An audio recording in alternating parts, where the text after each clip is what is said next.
Olá, meus queridos irmãos e amigos, sejam todos bem-vindos mais uma vez aqui no nosso canal Mundo das Testemunhas de Jeová. É um prazer imenso ter vocês aqui para agora juntos considerarmos e prepararmos o nosso estudo da revista A Sentinela, o estudo 22, que tem o tema Continue viajando no caminho de santidade. O estudo está magnífico. Fique conosco até o final do vídeo, que eu tenho certeza que você será abençoado e preparará melhor a sua reunião. Vamos então para o nosso vídeo.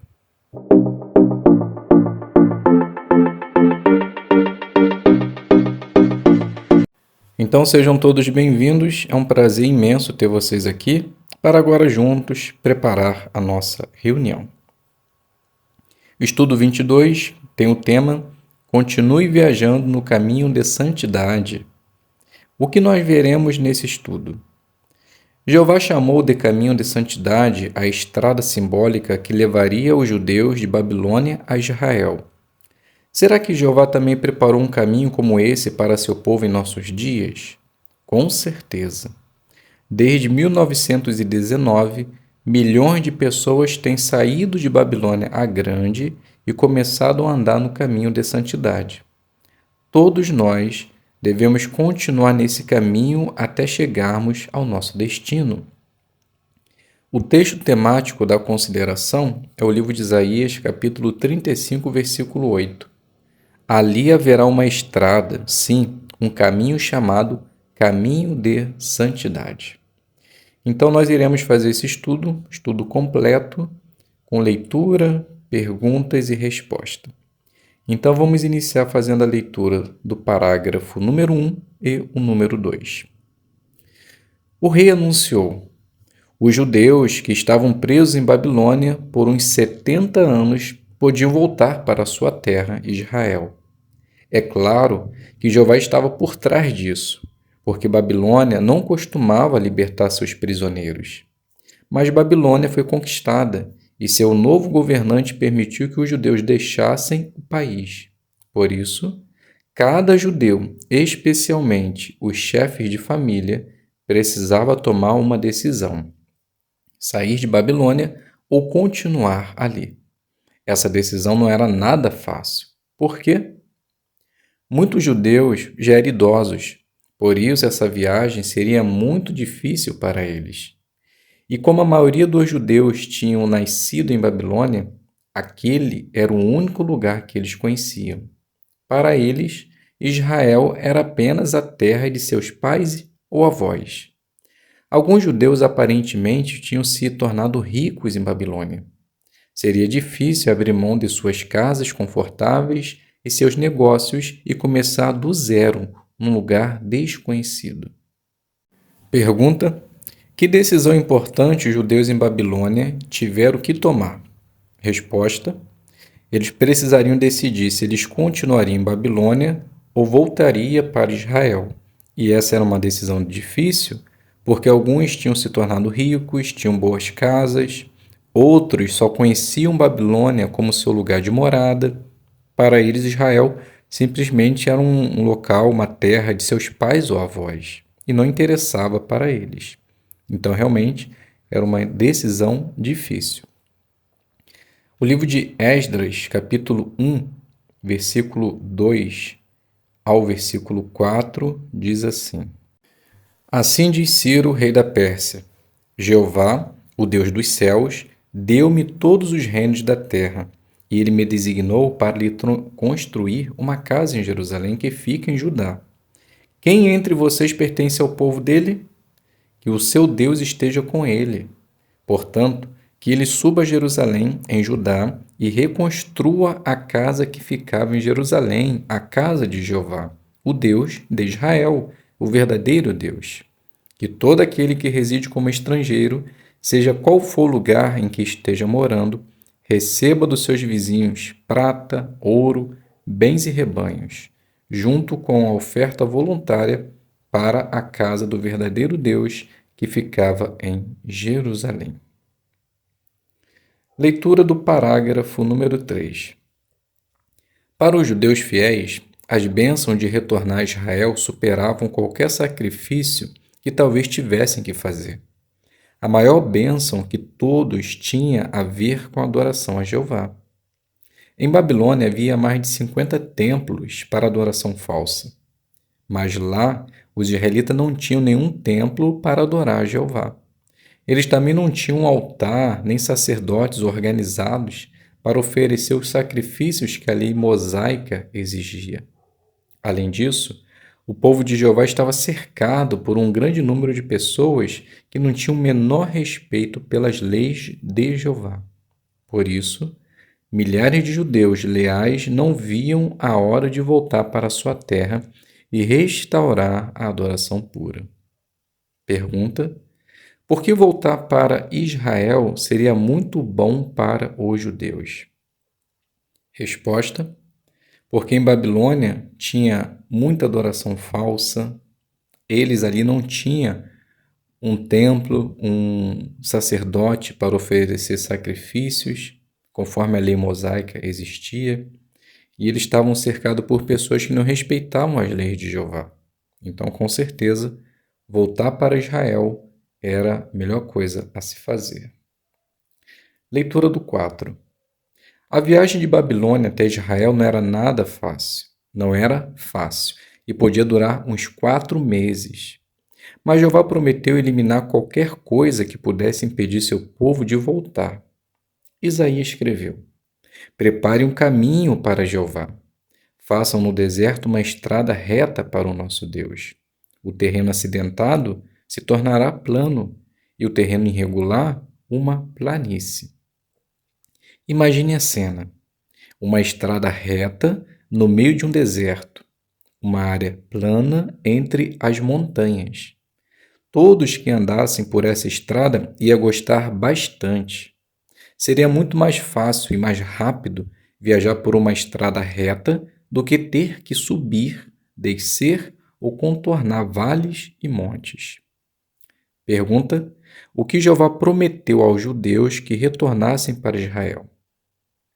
Resposta: Jeová, ele prometeu eliminar qualquer coisa que pudesse impedir seu povo de voltar. E essa garantia está em Isaías 40, 3 e 4, onde diz: prepare um caminho para Jeová, façam no deserto uma estrada reta para o nosso Deus. O terreno acidentado se tornará plano e o terreno irregular uma planície, mostrando assim que eles teriam a proteção de Jeová para que pudesse retornar para Israel. Leitura do 5.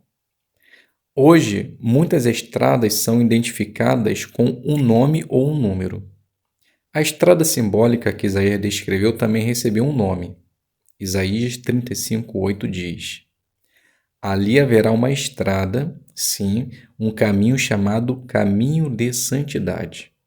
O impuro não passará por ele. Como essa promessa se cumpriu na época dos israelitas? E por que ela é importante para nós hoje? Pergunta: a estrada descrita por Isaías recebeu que nome? Resposta: caminho de santidade. E vamos ver por que ela é importante para nós hoje. Subtítulo: o caminho de santidade, no passado e em nossos dias. Leitura do 6. Caminho de santidade. Esse é um nome bem bonito. Mas por que ele é chamado de santo? Em Israel não haveria lugar para o impuro, ou seja, para ninguém que praticasse imoralidade, idolatria ou outros pecados graves. Aqueles que saíssem da Babilônia se tornariam um povo santo para Jeová. Mas é claro que, para agradar a Jeová, eles teriam que fazer algumas mudanças. Pergunta: por que o caminho de santidade recebeu esse nome? Resposta: porque ali ninguém podia praticar imoralidade, idolatria ou outros pecados graves. Então, quem saísse de Babilônia se tornaria um povo santo para Jeová. Precisaria agradar a ele e fazer mudanças. Leitura do 7. Como já vimos, a maioria dos judeus tinham nascido em Babilônia. e muitos aparentemente tinham se acostumado ao modo de pensar dos babilônios. Quase 70 anos depois que os primeiros judeus voltarem para Israel, Esdras descobriu que alguns deles tinham se casado com mulheres que não serviam a Jeová. E mais tarde, o governador Neemias ficou revoltado ao saber que as crianças que já tinham nascido em Israel nem chegaram a aprender a língua dos judeus. A maior parte da palavra de Deus estava escrita em hebraico. Como essas crianças iam aprender a amar e adorar a Jeová se não conseguissem entender esse idioma? Dá para perceber que esses judeus tinham que fazer grandes mudanças na vida. Mas seria bem mais fácil fazer isso em Israel, onde a adoração pura estava sendo restaurada aos poucos. Pergunta do 7. Que mudanças alguns judeus precisavam fazer? Dê um exemplo. Então, a resposta: 70 anos depois, Esdras descobriu que eles tinham se casado com mulheres que não serviam a Jeová. O governador Neemias, ele ficou sabendo que as crianças não sabiam a língua dos judeus. Então, como é que eles poderiam aprender a amar Jeová se eles não entenderiam aquela língua? Não entenderiam o que falariam sobre Jeová? Então, isso mostra algumas coisas que eles precisariam mudar para que conseguisse adorar a Jeová. E seria mais fácil fazer isso lá em Israel, onde a adoração pura estava sendo restaurada. Leitura do 8. Alguns talvez pensem, tudo isso é bem interessante, mas o que a gente tem a ver com o que aconteceu com os judeus tanto tempo atrás? Temos tudo a ver, porque, em certo sentido, nós estamos andando no caminho de santidade. Não importa se somos ungidos ou das outras ovelhas, todos nós temos que continuar andando nesse caminho. Isso vai nos ajudar a continuar adorando a Jeová agora e também no futuro, quando recebermos as bênçãos do reino. Desde 1919, milhões de homens, mulheres e crianças têm saído de Babilônia a Grande, ou seja, da religião falsa, e começado a viajar por essa estrada simbólica. Você provavelmente está entre essas pessoas. Foi nesse ano que essa estrada foi inaugurada, mas muito trabalho precisou ser feito antes disso. Então a pergunta: por que devemos nos interessar por coisas que aconteceram tanto tempo atrás? Então a resposta: porque isso vai nos ajudar a continuar adorando a Jeová agora e também no futuro, quando recebermos as bênçãos do reino. E a gravura mostra realmente o caminho de santidade que está vindo desde 1919 até nossos tempos, onde milhões de mulheres, homens, crianças têm saído de Babilônia a Grande e começado a viajar no caminho de santidade. A gente consegue ver ao longo do tempo aqui na gravura os métodos de pregação que antes eram e hoje mudou, mas o caminho continua o mesmo e a gente está tentando andar nele até o fim.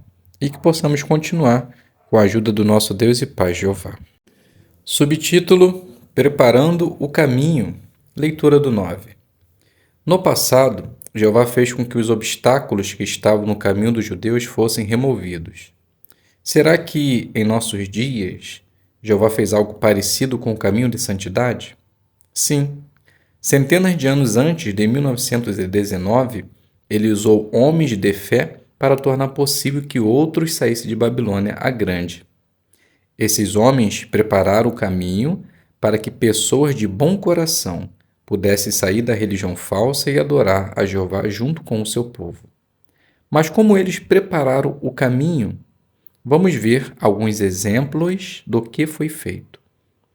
Antes da pergunta, vamos fazer a leitura de Isaías 57, 14, que diz assim: E se dirá: construam uma estrada, preparem um caminho, removam todo obstáculo do caminho do meu povo.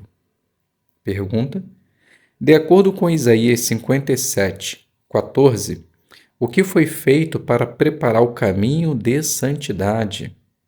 Então a resposta: Jeová ele fez com que os obstáculos que estavam no caminho dos judeus fossem removidos, assim como mostra o texto.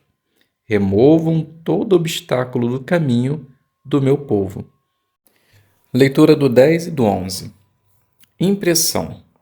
Até cerca de 1450, a Bíblia era copiada à mão, e isso levava muito tempo. Além disso, havia pouquíssimas cópias da Bíblia e elas eram muito caras.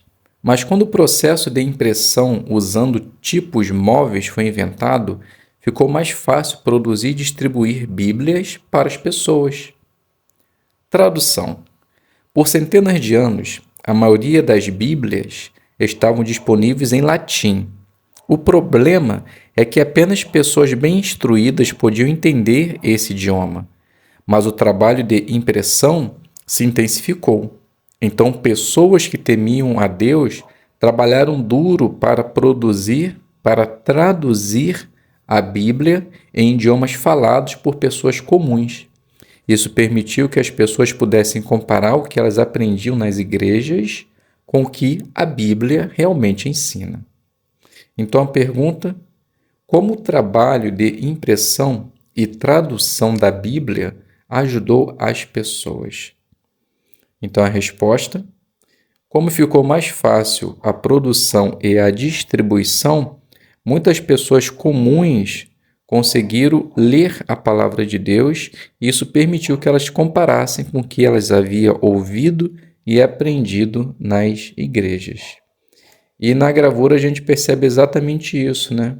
A produção escrita à mão, copiada, traduzida e depois tendo o invento aí para facilitar a impressão, né, das Bíblias.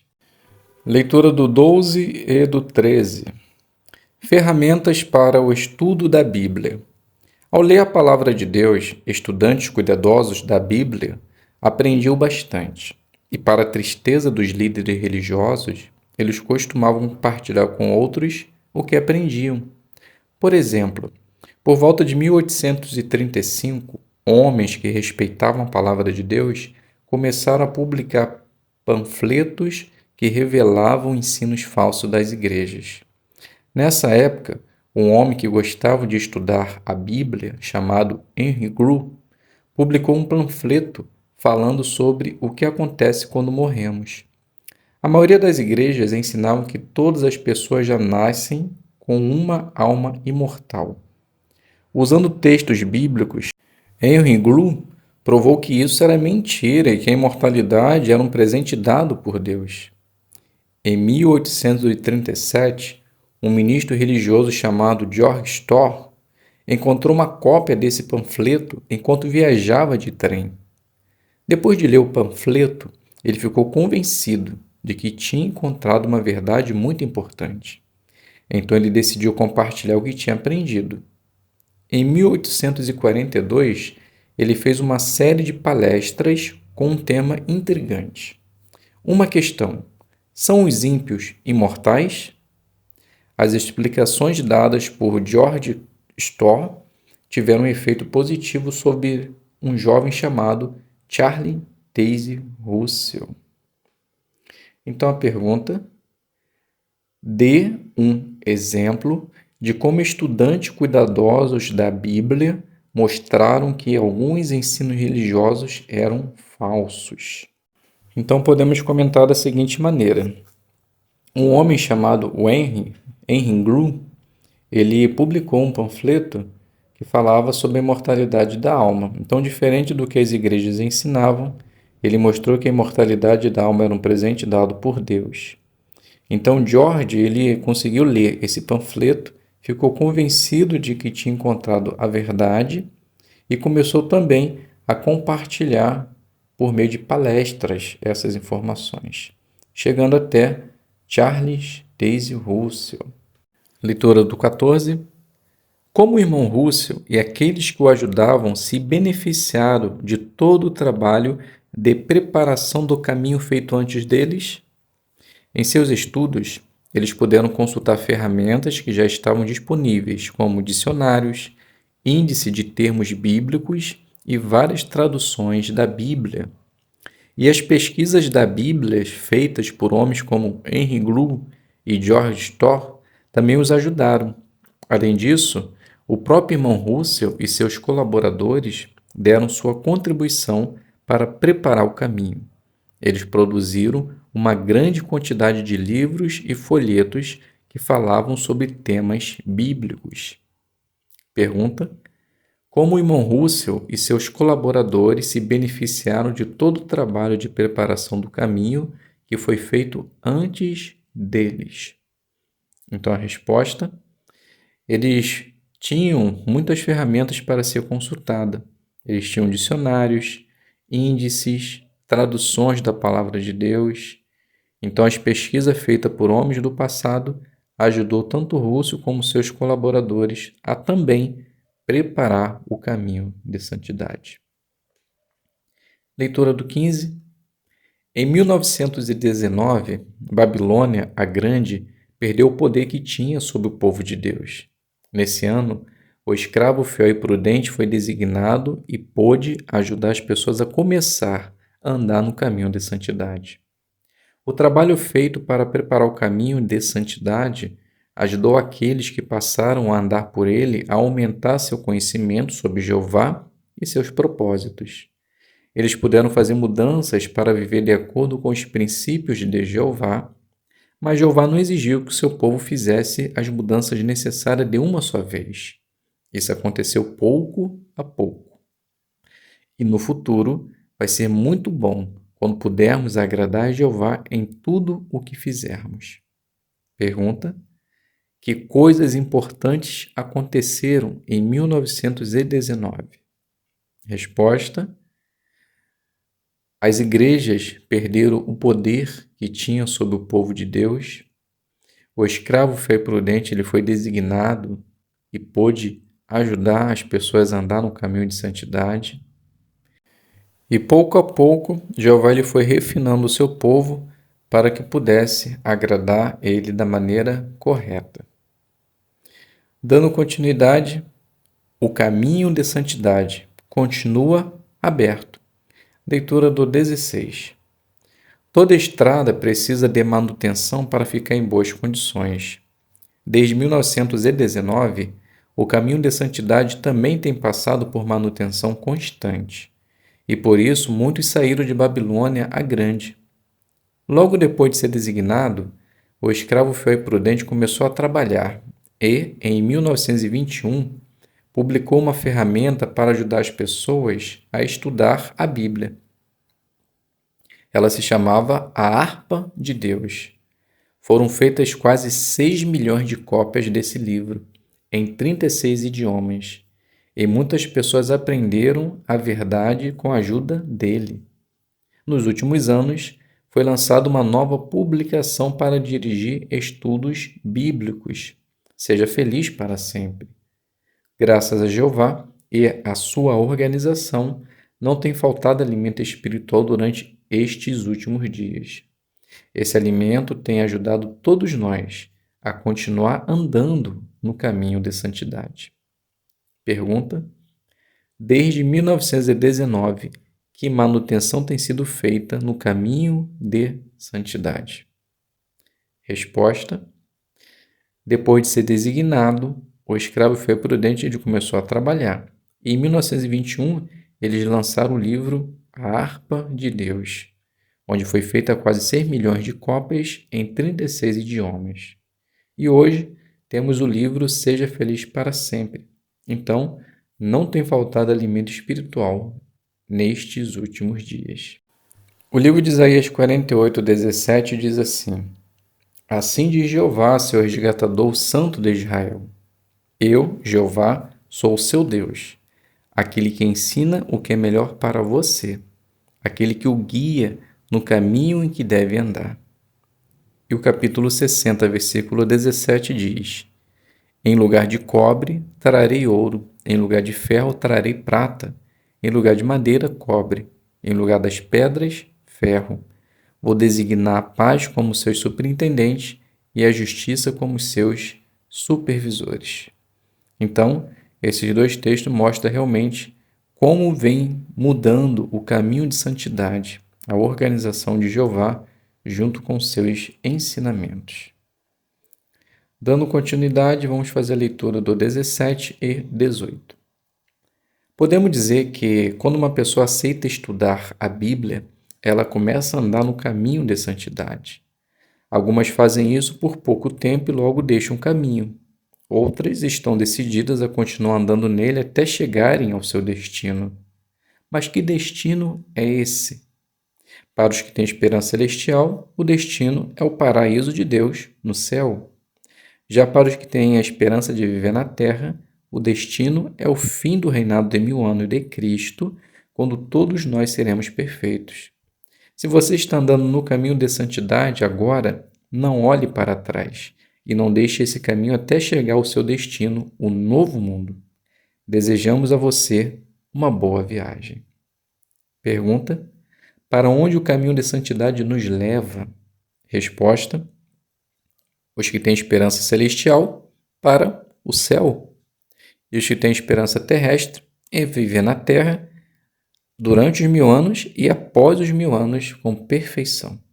Então, independente de quanto tempo estejamos nessa estrada, não desista, não olhe para trás e boa viagem. Que possamos juntos fazer essa viagem até o novo mundo. Pergunta de recapitulação: qual é a sua resposta? Para os judeus, o que era o caminho de santidade?